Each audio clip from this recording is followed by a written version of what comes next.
طالبانو له باګرام اډې څخه د بهرنیو ځواکونو د وتلو هرکلی کړی دی. الرحمن الرحیم. خپل ګران او مجاهد ولس او په سنگر کې مجاهدین ورونو ته السلام علیکم ورحمت الله وبرکاته. له هغه وروسته چې نن په افغانستان کې د امریکا تر ټولو سترې اډې باګرام څخه ټول امریکایي ځواکونه ووتل او دغه اډې دولتي ځواکونو ته وسپارله.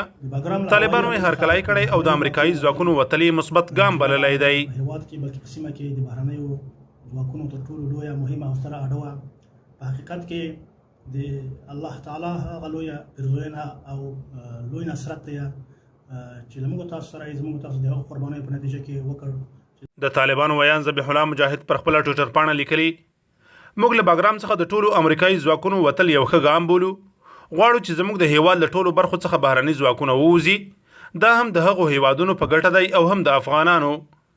مجاهد دغه راز زیاته کړې چې د بهرنیو ځواکونو په بشپړ وتلو سره افغانان د سولې او امن په لور نږدې کېدلی شي او دوی یعنی اسلامي امارت غواړي چې د هیواد له ټولو برخو څخه بهرني ځواکونه ووځي.